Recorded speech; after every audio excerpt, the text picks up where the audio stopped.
Check, check. 1, 2, 3, 4. Let's go! Hey folks, let's get right to it. It's the Our Balls Are Bigger post-game wrap-up for week number 10 in the CFL. Some more exciting CFL action this week, man. I love the summer action in the CFL. Yeah, I like when it starts to get fall as well because that is real football weather. But man, I love the just the plays that are made in the summer because the weather is conducive to great plays in the game of football. When it's nicer, the athletes are more fluid and just on top of their game more. So let's get to the action that was. By the way, Ballsy's best bets. I was 2-2 this week. Got the Argos game right. Got the Lions game right. I had Edmonton and Ottawa winning. Like I said, I don't know what the hell I was doing picking Ottawa. I thought because of all the rider injuries, but then I saw, hey, they got Trevor Harris. Trevor Harris, you like I said, you got a chip, a chair, and a chance with Trevor Harris. We'll get into that game a little more. Okay, let's start with the Stamps and the Toronto Argonauts. And I'll tell you what, man, I don't know what to make of the Calgary Stampeders. Like, they're good enough that they could be probably 6-3, but they're bad enough that they're 4-5. And they have a big game coming up against the BC Lions at McMahon Stadium on Thursday. That's a huge game in the standings as we reach the midway point of the CFL season. Like, what are the Calgary Stampeders? It's been a roller coaster ride. They had 4 Chad Kelly interceptions, a pick 6, one of those a pick 6 from Adrian Green, and they still lose the game 33-30. Instead of doing a quarterback sneak with Quincy Vaughn, who's been pretty automatic with that, they go with Dedrick Mills. He gets stoned. Toronto on a short field, and then they go in for the short chip shot field goal. Chad Kelly on the Argonauts side, like I said, 4 interceptions. The guy is good enough to keep both teams in the game. I've said that about a few quarterbacks in this league. Henry Burris, my buddy, was like that for a good chunk of his career. Darian Durant at times. But Chad Kelly, for sure, good enough to keep both teams in the game. He's likely to get 4 touchdown passes and 4 interceptions in the same game. So he can sink you, and then he can bring you back in stunning fashion. And that was really right to script against the Calgary Stampeders in their home opener in Toronto. First game they've played since the World Cup moved out. They've got those fancy suites in the end zone. And 16,600 showed up. Kudos to Argo fans, like I said after the game when I did a quick little blurb.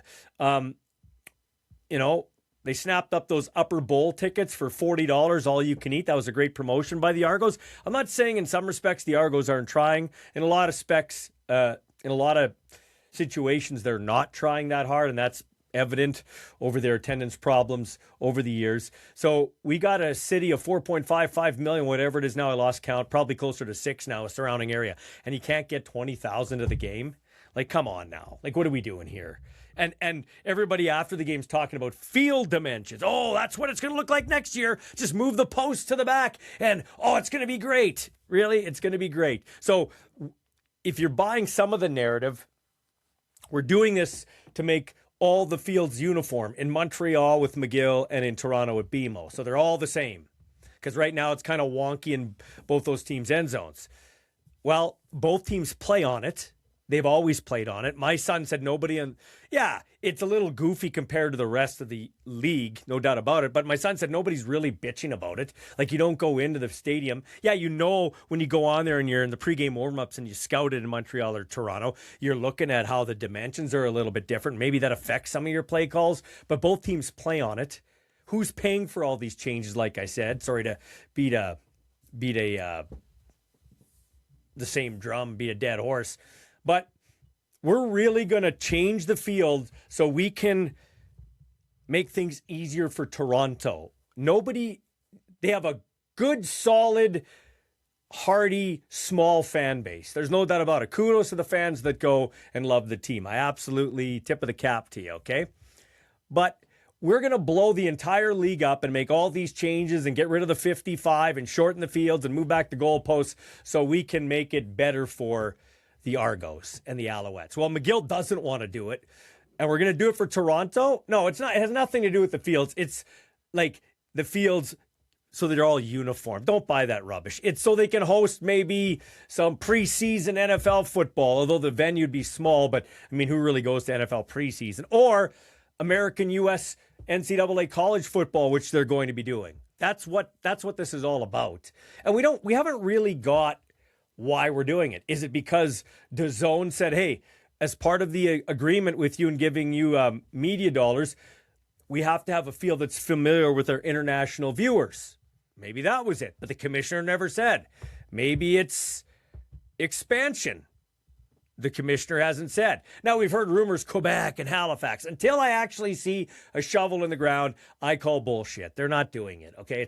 If they are, it's a long way away. So why do all these changes? Because they might build something. They might build something in 4 or 5 years in Halifax and Quebec City. American expansion, maybe. But have they said that? Like, they've been very, very, sorry, my mic's moving around here. Very, there's no transparency when it comes to that. And the commissioner hasn't even told us how much the league is getting. We've heard, like I said before, from some reliable sources, but the commissioner has never said, unless I missed it, never said how much money's coming into the coffers from this new deal. I know he's met behind the scenes with teams and players have asked him questions and he hasn't had a lot of answers. That's what I've been told on a number of occasions. So take that for what it's worth. Yeah, very interesting to see. It's just, like I said, it's just amazing how some media, most of the media and some fans are just bamboozled. They're just drinking the Kool-Aid on this. These rule changes do not need to be made. Another great game there. Edmonton and Montreal. The Elkimos hung with the Als till about halftime, and then they fall in pretty convincing fashion in Montreal. Those teams split their season series, and the Elkimos split their season series with the Riders. So against Montreal and Saskatchewan, the two other you'd consider front runners right now as we reach the midway point of the CFL season, they went 2-2, so they're right there. There's no doubt about it. But they appeared to be no match for Montreal. In fact, nobody appears to be any match for Montreal. Davis Alexander's playing out of his mind. He is the Baker Mayfield version here in the CFL of the, for you NFL fans, since we're kind of talking about both, or I am. He's cocky. He's kind of stout. He's not afraid to take a hit. He's not afraid to deliver a hit. He's not afraid to throw the ball into tight windows and make risky throws. And he's got that swagger. So he'd be the CFL version of Baker Mayfield. There's no doubt about it. He's playing on fire, as is Tyson Philpott. More on him in a moment. But they've got the best overall talent in the CFL, best overall coaching, in my opinion. And then there was something else that struck me about that game. So you can't play scared. There's no doubt about it. And I think Edmonton should have gone for it towards the end of the first half. Earlier in the game, when they were down near the goal line, 3rd and goal from the 5, they went for it, threw a touchdown. I believe it was to Luther or Cephas on that little inside, like, skinny poster slant down near the goal line.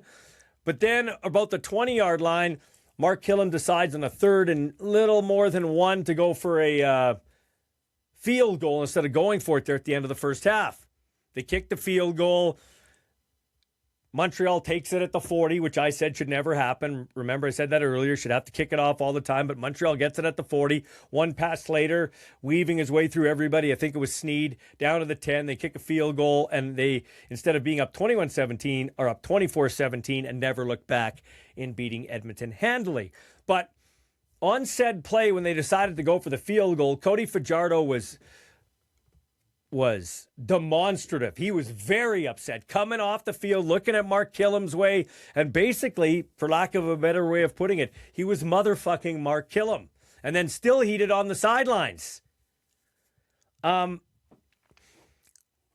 the Cody Fajardo I have no time for.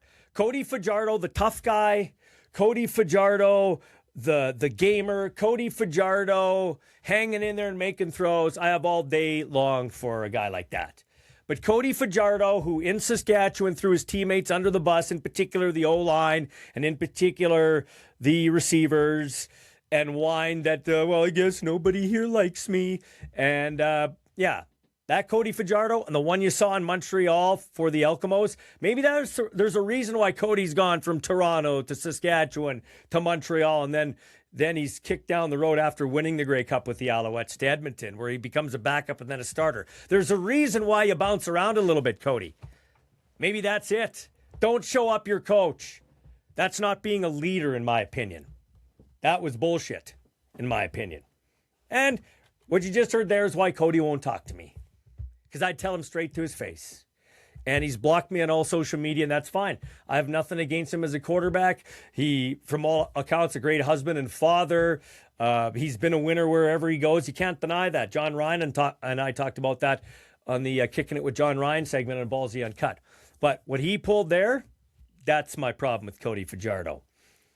BC and Hamilton in BC. Harrison Frost was okay, especially in the second quarter for the Tiger Cats. Wasn't great, wasn't terrible. Didn't stink the joint out as quarterback for the Tabbies. But let's be honest, they're 3-6 because Bo's hurt, and they're basically toast. That was a big game in the CFL, because now we're starting to look at crossovers, and the BC Lions and the Winnipeg Blue Bombers and the Calgary Stampeders got to be thinking, okay, who can get third and who can be positioned best for the crossover going across to the east? Because I'm almost certain a West team will go across to the east. On the BC side, everything the Lions did on offense looked hard. Like, receivers dropped too many balls. Keon Hatcher, James Butler a couple of times, and of course, Justin McInnes, but McInnes had the 82-yard flea flicker touchdown where he outran Peters to the end zone. So there was some good and there was some bad there. But Rourke, he had a rough night. I know he threw for 300 yards. Sometimes all yards aren't equal, and sometimes stats can lie. In this case, they do. His timing was rough. It was rusty. Passes were high. Passes were wide. Passes were behind receivers. Even the ones they caught, they had to make some acrobatic catches. Wasn't Nathan's best day, but hey, you'll take the win. 27-24. Like I said earlier, they got a big game coming up against the Calgary Stampeders. Calgary's 4-5, hosting 3-6, or check that. 4-5 Calgary hosting 3-5 BC Thursday at McMahon Stadium. Be nice to see a crowd of 20,000 for that game, although I'm highly skeptical on a Thursday night. By the way, beautiful day in Vancouver. Their first game back from touchdown Kelowna, or whatever the heck they called it there, had 20-some thousand. This one had 19,000 and change. So the BC Lions under 20,000, which, I mean, if you can get 19 to 21, that's what you kind of are hoping for in some of these other centers. Montreal, a nice crowd versus Edmonton. And we'll wrap up our thoughts breaking down the games. Riders and Red Blacks. It's going to be, just give me a sip here. I'm going to take a drink from my Harley Davidson cup here. It's going to be a real gut check for the Red Blacks and Blue Bombers. I was in attendance to watch the Blue Bombers play the BC Lions 2 weeks ago on a Thursday night, and they were not very good on offense, little conservative on offense, and on defense, they were decent. Yeah, Salter got a few runs on them, but with 6 minutes to go in the game in the fourth quarter, they were winning. And they gave up 3 touchdowns on 10 plays. 3 on 10 plays. And the BC Lions won that game convincingly. And so for that reason, I don't know. Like, I would normally be a heavy favorite for the Bombers at home. Zach Collaros in the first week of practice, or first practice of the week, real practice of the week, took first team reps. Looks like he's probably going to start for them against Ottawa. So they get the Hall of Famer back, future Hall of Famer back. He's really struggled the last year and a bit, so we'll see if he can put it all together here. But I'd have a tough time making them decisive favorites, like maybe 1.5 points, honestly, because the Bombers have gut check time on defense, and so do the Red Blacks. They put Jeff Reinbold in the position of D coordinator after firing Will Fields, and Jeff Reinbold's defense wasn't any better than Will Fields' defense. They gave up over 400 yards to Trevor Harris. Why I picked the Red Blacks to beat the Riders, that's one of my worst picks ever. Actually, at the start of the year, believe it or not, now one of it's going to be biased. I get it. But I had Winnipeg and Ottawa meeting in the Grey Cup. You want to talk about a horrible pick? Right here. Nobody beats that right now. Winnipeg might have a chance. They're 4-4. By the record, you say, okay, they're still in the mix, although they got a lot to fix. Ottawa's toast. Trevor Harris, as long as he is upright, the Riders have a chip, a chair, and a chance. And Tommy Stevens is a weapon. He is the best third down quarterback since Chris Streveler. He's Chris Streveler 2.0. He's a joy to watch. He has fun. Does the whole stone cold celebration on the sidelines with the water bottle. Dude at 3 touchdowns. Somebody sent me a message saying he should be the MOP front runner. No, he shouldn't. That would be like giving a kick returner or a field goal kicker an MOP. It's not happening. Let's not get that crazy, but he is a weapon. He can close games out. He can finish off or extend drives by moving the chains. He's basically unstoppable. The only time I've seen him stopped where it's a turnover on downs was last year against, I think it was Edmonton, when he wrecked his leg on that play. Was out for a while. It's the only time I remember him being stopped as a Rough Rider. Very athletic. He knows his role. He loves his role. He told me, Ballsy, I absolutely love my role. It's an important role, and I've embraced it, and it looks like he has. But yeah, Ottawa's defense can't cover Keyshawn Johnson and a bunch of backup guys, who, by the way, did a great job. Genty, Del Duncan Busby, who's not a backup, but he's kind of he's an afterthought in their offense when you have Kean Schaefer-Baker, Keyshawn Johnson, and Sam Emlis. But Del Duncan Busby, Deshaun Mims, Robert's son, former CFLer's son, Johnny Johnson, Genty, who scored his first CFL touchdown. That was a thrill. I mean, and Keyshawn Johnson. And Trevor Harris throws for over 400 yards. Like, can't you? It's not, hey, Keyshawn's a great player. Don't get me wrong. But you can't double him and make the other guys beat you. Come on, give me a break. Like, give me a break. And then everybody's, not everybody, but a lot of people are still, see, Jake Mayer can't win. Jake Mayer threw for over 300 yards, 2 touchdowns and a pick. The pick was bad. It was a miscommunication between him and the receiver. And Jake will throw one of those every game, which is not great. You still have to protect the football. But the guy throws it 40 times a game. I think he threw it 43 times this game, 31 of 43 for over 300, 2 touchdowns and a pick. He doesn't block on the O-line. He doesn't run the ball. So he's got no O-line, basically, not a great O-line, and at least they're not proving to be great this year. The run game is non-existent. Their defense can't cover or tackle, and the kicker misses, Lewis Ward misses extra points. Is that Jake Mayer's fault? No, it's not Jake Mayer's fault. Jake gives you a chance to win. Yes, he's in a position to help you lose, too. One of those guys that sometimes keeps both teams in the game. Like I said, like a Chad Kelly. But, yeah, Jake Mayer is not the problem in Ottawa as I see it. Time for Ballsy's best this week. On offense, Tyson Philpott. 3 touchdowns in the game, including our Hail Yeah play of the game. The Hail Yeah play of the game, a leaping catch in the end zone, one of the best catches this year against Edmonton, one of his 3 touchdowns. And I'll tell you what, Tyson Philpott better get an NFL shot next year. Do I want him to go to the NFL? As a fan of the CFL, no. But he definitely should have a look, and we'll probably get a few looks down south, and he should. Guy's on an MOP pace and is basically right now proving to be uncoverable. I hope for his sake he can stay healthy and keep going at this record pace. Defensively, I've got a couple of players. Ben LaBrosse, 2 picks, 2 interceptions. He's got 5 on the year. From McGill, 2nd year with the Stamps, I believe, got drafted, or 3rd year with the Stamps. A couple of years ago, got drafted, was a halfback that fell out of favor and wasn't really getting any playing time on the defense. They cut the former Ram, Delaney Robinson. They bring him in and makes a diving wide side interception against Chad Kelly. Beautiful diving play. Also got another one. He's got 5 interceptions on the season. 5 interceptions in the last couple of games for Ben LaBrosse. So he's our Ballsy's best on defense. And I'm going to put Antoine Brooks Jr. as 1B in that category. The Riders, 7 tackles and 1 fumble recovery in that game versus Ottawa. Ballsy's best specialist, I don't know if I'm probably, I'll go with Dedmon. I like the way Dedmon returned kicks for Montreal against Edmonton. So I'll go him.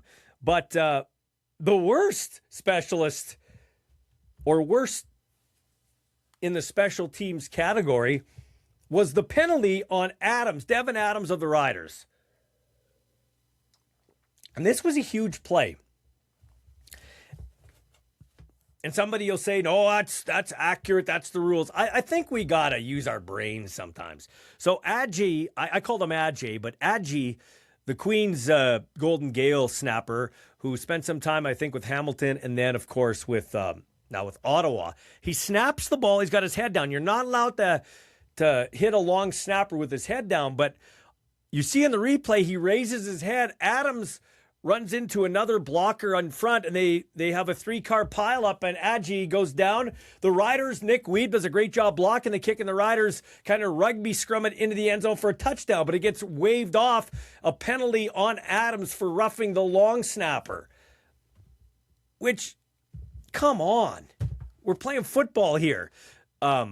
I don't want to see anybody get hurt, and you shouldn't take a run at a guy with his head down, but his head wasn't down. He snaps it, he gets up, he's off balance, but his head is up. Come on. That's just horrible. That could have been a huge detriment to the Riders, and I in no way am cheering for the Riders, but you got to call it like you see it. Come on now. That's just horrible from the refereeing, and it's the inconsistency that's killing this league from the officials. Hey, it's not easy to be an official. We need them, I think, for the most part, dollars to dollars. They're better than NFL officials when you factor in the money they spend on NFL officials and the training and everything like that. But still, you go to instant replay and you can't get it right. I don't even think they went to instant replay on that one. And the instant replay calls down many times to fix things. Oh, no, instant replay looked at it, we're changing the call. Come on, you can't see that up there? Once again, I want a microphone and a camera in the replay booth. They used to just have a camera, but it was useless because you couldn't hear what they were talking about. I want that implemented from the UFL. I want to hear whoever's running the replay booth talking to Ben Major or McKinnis or Andre Prue and saying, hey, this is what we're seeing, Andre. This is what we're seeing. Here's what we saw. This is why we're calling it like this. And then we at home know what they're talking about, and it removes all doubt. Or at least we get their thought process. The coach of the week, I say the coach of the last 3 weeks has been Corey Mace. Jaden Dahlke passes away. By the way, they're having a service for him in Edmonton on August 24th, thanks to his dad and mom, Ryan and Shannon, for sending me that link. Still feeling for that family, no doubt about it. But Dahlke passes away suddenly, tragically, and Corey Mace's team loses to Edmonton on a walk-off field goal by Vincent Blanchard. Then they have injuries going into Edmonton. Get injuries in the game because Kean Schaefer-Baker goes down. Corey Mace, with the help of Mark Mueller and Trevor Harris, Josh Bell, the rest of his coaches, Kent Majuri, they get it done in Edmonton. And then against Ottawa, they have even more injuries. 13 men on the 6-game injured list. Start slow. Ottawa's winning 14-13, and the Riders say, okay, that's it. You're Ottawa, we're Saskatchewan. Enough's enough. We got the championship DNA. Who cares who's wearing the green and white uniform and helmet? We'll just go out there and kick your ass, and they did. And it starts with the coach. So Corey Mace, our coach of the weeks, the last 3 here on the Our Balls Are Bigger postgame show. Power rankings, I'd probably go with Montreal 1, Saskatchewan 2, Edmonton 3, Toronto 4, Calgary 5, Winnipeg 6, even though I didn't like how they looked for, like I said, the last probably about 10 minutes of that game against Ottawa. Winnipeg is yet to play a full game. They have to start playing full games if they want to be in the mix in the playoff talk and Grey Cup talk. Mike O'Shea and his staff have to find a way to get more consistency. BC at 7. Buck Pierce has done a great job the last couple of weeks to get them back and give them a fighting chance. Hamilton 8, Ottawa 9. So coaching jobs, ranking the coaching jobs in the last week or so, I'm going to go Jason Moss. He's the best I think he's the best coach in the league. He's got the best coaching staff. They're doing the best job coaching anyway. Corey Mace, number 2 of the Riders. I'd go Buck Pierce, number 3. They went into Winnipeg with a third-string quarterback and beat up on the Bombers with only one win in their hip pocket. They got number 2 and then found a way to get number 3 against Hamilton on Saturday night. And then Mike Miller, the Argos. His team didn't look pretty for a good chunk of that game, but in their first game back in Toronto, they're sitting pretty nice now at 4-4, and a couple more wins. If the other teams start going the other way, the Argos well on their way to being a lock for second place in the CFL East. Okay, like I said, the Hail Yeah play of the game, Tyson Philpott, leaping catch for one of his 3 touchdowns. That's courtesy of our friends at Advantage Collision in Saskatoon, NPA. Ben Garrow and his great family, OEM certified, family-run business. They care about your safety. They'll get the vehicle in, whether it's hail or collision, in the quickest time possible and have your car, SUV, truck, whatever it is, out looking better than it did before in a lot of cases. That is Advantage Collision in Saskatoon and PA. And he's big on the chuck wagon circuit too.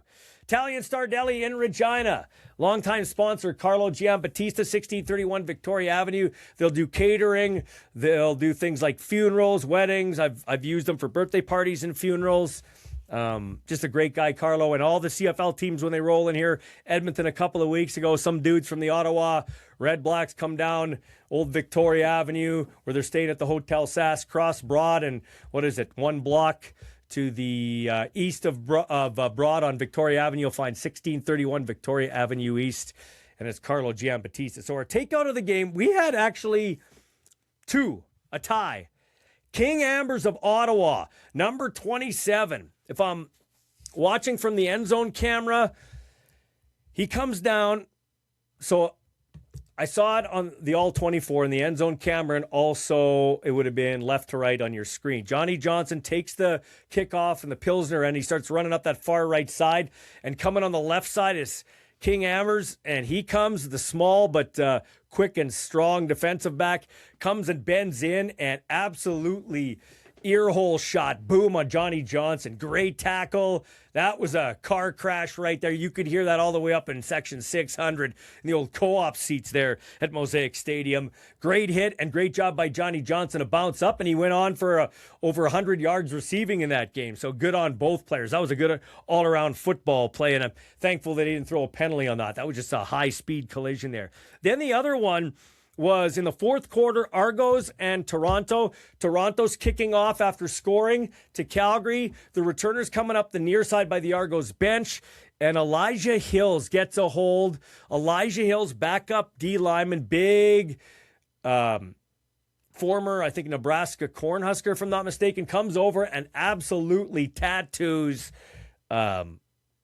Neil. And Neil is a big, sturdy guy, number 32. But it looked like Logan Ferlin pulling out and hitting little Michael Ball. He just tossed him like a rag doll. Don't know if I'd like the flex over top. He's lucky he didn't get a penalty, but that was a hellacious hit, as the announcer Jim Ross would say. A real slobber knocker. So that's our tie for the takeout of the week. And we'll turn our attention to another deli.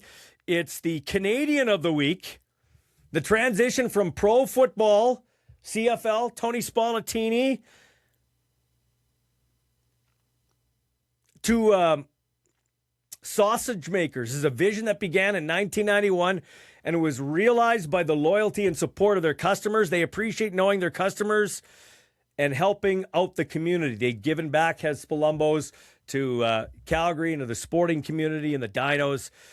Their business continues to be centered on passion for great food and famous Italian artisan sausage. So go see them when you're in Calgary, and if you're in there for the Grey Cup that week, make sure you stop in. Like I said, I always go check out Tony Spallettini and the gang at Spalumbo. So our Canadian of the week, I'd give it to LaBrosse, but I picked him as our Ballsy's best defensive player of the week.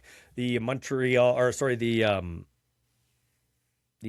kid who went to McGill, who plays corner for the Stamps. I'm going with Robert Mims' son, Deshaun Mims, from the U of R Rams. Here's a guy that's, when you're in that receiving core and you're a Canadian and you're behind Kean Schaefer-Baker and Sam Emlis and Del Duncan-Busby, and before that, Mitch Picton and Tommy Neal when he was here last year. It's hard to get a shot, but when opportunity knocks, you have to be ready to answer the door. And I know Robert is a proud dad, former CFL, MOP, I believe, in 1990.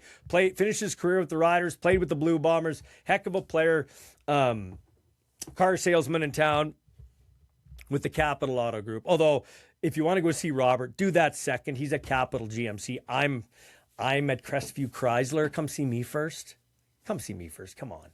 But Robert's been doing it for years. He's great at that job, too. Anyway, his son, Deshaun Mims, had 84 yards receiving, including a big one when the Riders were trying to get back momentum. Harris throws just to a spot. Deshaun goes down and makes an unbelievable scoop ice cream catch where the pinkies are together and it makes your hands like a basket like we teach the receivers. And as he rolls over on his back, he nestles the ball to kind of his bicep shoulder area on his chest, holds the ball tight and keeps it from hitting the ground. Riders would go on to score a touchdown, I believe, to Keyshawn Johnson. And I saw Trevor Harris on the sidelines on the TV broadcast. You could just see him mouth to Mims, "Hey, Mims, hell of a play." And it was. And for that, for his effort, I'm going to give him the Canadian of the Week, former U of R Ram, for our friends at Spalumbo's in Calgary. That will do it for my time. Coming up on Tuesday, though, my first edition of Ballers with my kid, Ethan Balls. He's back on the roster, and we're going to tee up the game against Ottawa and just get their thoughts playing the Red Blacks, who are winless. But when you play a winless team